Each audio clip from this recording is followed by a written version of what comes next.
खरं सांगायचं म्हटलं तर जेव्हा मी हा चित्रपट करत होतो तेव्हा माझं ठरलं होतं की सर आपण आपल्याला आता समजतं की आपण जेव्हा चित्रपट करतो मेकिंगला एवढे दिवस जातील, प्रीला एवढे जातील, पोस्ट प्रोडक्शनला एवढे जाणार आहात आणि त्यानंतर आपल्याला पब्लिसिटी आणि काही गोष्टी पोहोचण्यासाठी एवढा तो कालावधी सर्व डिझाईन करूनच सगळ्या गोष्टी आम्ही हे केलं होतं.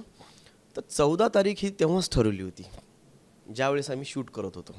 कारण तो अंदाज घेऊन 8-10 दिवसाचा गॅप ठेवला. मी म्हटलं 14 तारीख इज द बेस्ट तेव्हा ठरवलं होतं. पण जसं तुम्ही आत्ता बोललात की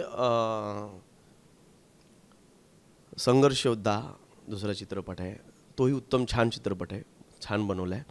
दोघांचेही विषय वेगळे आहेत चित्रपटाचे. हां, ते चित्रपटाचे विषय वेगळा आहे. यामध्ये आम्ही दाखवलेला हा इतिहास आहे, आरक्षणाची व्याख्या दाखवली आहे. त्यांचा विषय हा वेगळा असेल. पण 14 तारीख जेव्हा मी केली तेव्हा आमचं काल डिस्कशन झालं सर्वांचं विथ ऑल प्रोड्युसर्स आणि विथ टेक्निकल टीम. तर मराठी समाजावरती मराठी माणसांनी 2 चित्रपट बनवले आणि ते दोन्ही चित्रपट एकाच वेळी येत आहेत.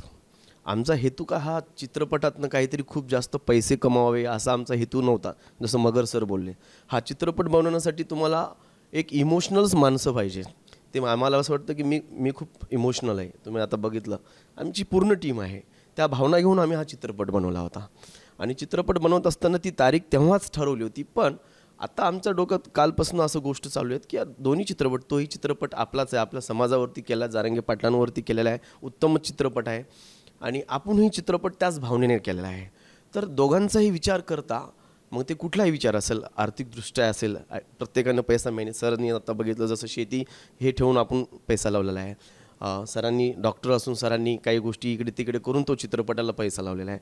तर सगळ्यांनी मिळून जो हा जुळवलेला आहे त्या दोन्ही पद्धतीचा विचार करून आणि सर्वात अगोदर मराठी समाज आणि मराठी माणूस आहोत आपण, त्या दोन्ही चित्रपट एका दिवशी येणं मला चुकीचं वाटलं. तर त्या गोष्टीचा विचार करता आम्ही सर्व तो चित्रपट 14ला न करता आम्ही तो चित्रपट 21ला करतो आहे. 1 आठवडा पुढे जातो आहे. कारण त्यांचं नुकसान होऊ नये किंवा माझंही होऊ नये. मे बी त्यांना 21चा 14ला यावं लागलं, काहीतरी त्यांच्या तांत्रिक अडचणी असतील, त्या आपण मोठ्या भावाप्रमाणे समजून घेऊन त्यांना ती गोष्ट 14ला आपण सपोर्ट करूयात. आणि 21 तारखेला आम्ही यासाठी करतो आहे की त्यांचाही सगळे लोक चित्रपट बघतील, 21लाही आमचा पाहतील. आणि काय पाहायचं आणि काय नाही पाहायचं हे आजकाल ऑडियन्सला सांगायची गरज नाही आहे. त्यांना खूप उत्तम समजतं आणि ऑडियन्स ठरवतील चित्रपट कुठला पाहायचा आहे. माझ्याकडनं सुद्धा त्यांच्या चित्रपटाला शुभेच्छा. अशा अनुषंगानं तो विचार करून आज मी तुमच्यासमोर सांगतो की आम्ही 21 तारखेला जातो आहे.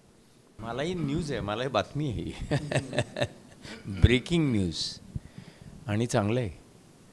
मला तसं वाटतं की जे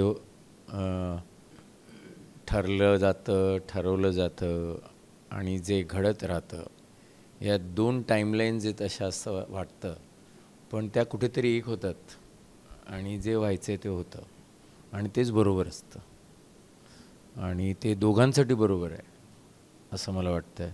14 तारखेला त्यांनी यावं. त्यांची गंमत फक्त एवढी झाली असेल ते 21ला येणार होते आणि ते आता 14ला आले, कारण का आमची आधीपासून 14 होती तर ते 14. तर आता बरं झालं की ते आधी 14ला आले, आता आम्ही त्यांच्या तारखेला आलो. तर म्हणजे 21 तारीख भरलेलीच आहे. जी त्यांनी रिकामी केली होती ती पुन्हा भरली गेली. ते एका अर्थाने चांगलंच झालं.